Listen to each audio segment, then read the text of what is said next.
This land carries both life and death. What comes out of it depends largely on what is put into it. Going to the farm to get vegetables is quite a common thing for someone like me who comes from a village with farms. Well, that's what happens when there's a perennial river flowing through the village. People grow food. The farm holds some of my fondest memories as a child. It really warmed my heart. There's something about nature that always manages to do that.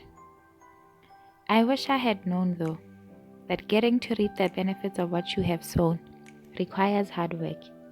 You have to water, weed, add fertilizer to make sure that the soil condition is just right for the plants.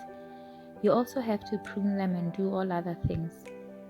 You do this so that you can avoid the plants from dying. You also do this so that the plants can grow healthy and be harvestable. And yes, even harvesting those fruits or vegetables requires the work. I remember that one of my favorite things to do was to sit under the tree after harvesting the fruits. With the different fruits in my hand, I would eat away into the yumminess.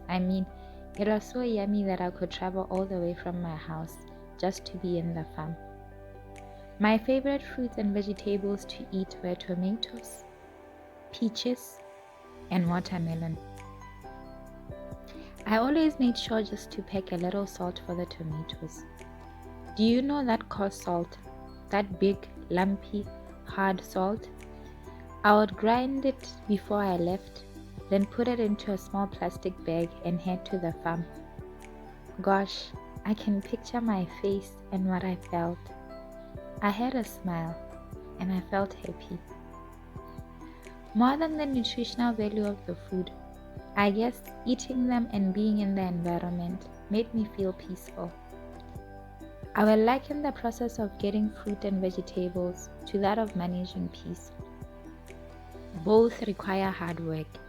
I know it's an end thing about cutting people off to maintain peace, but I'm not referring to that. The soil is like our hearts. The seed is that of peace.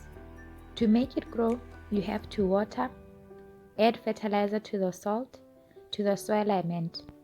The water and fertilizer are like the internal states of our mind. These are our attitudes, feelings, beliefs, and even perspectives.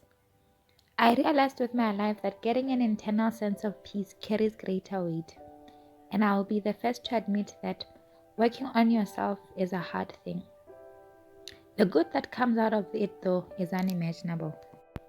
Someone may liken the weeding and pruning to cutting people off, but I wouldn't rush to that yet, because when growing a plant, you only weed out something that you know and you are sure isn't your plant.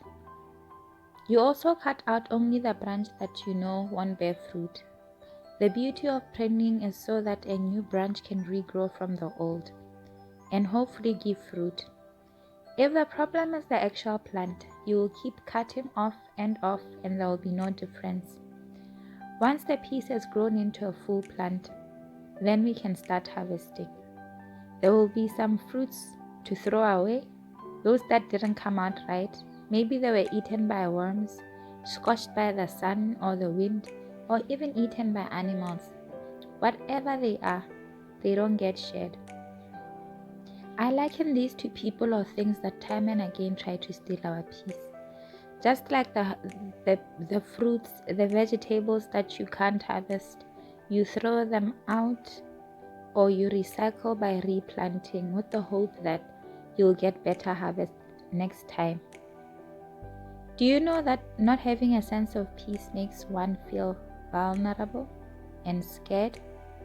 Think about it. When you don't have a sense of peace about something, you become insecure. You can become insecure, and you can even think of it as a reflection on how bad you are as a person. And that most of the time causes us to do unpleasant things, whatever those things may be. My intention with making this video wasn't to give you different ways that you can attain peace, but it was just an encouragement for you to be more mindful and intentional about pursuing the things that give you a state of peace. I hope you'll be blessed by it.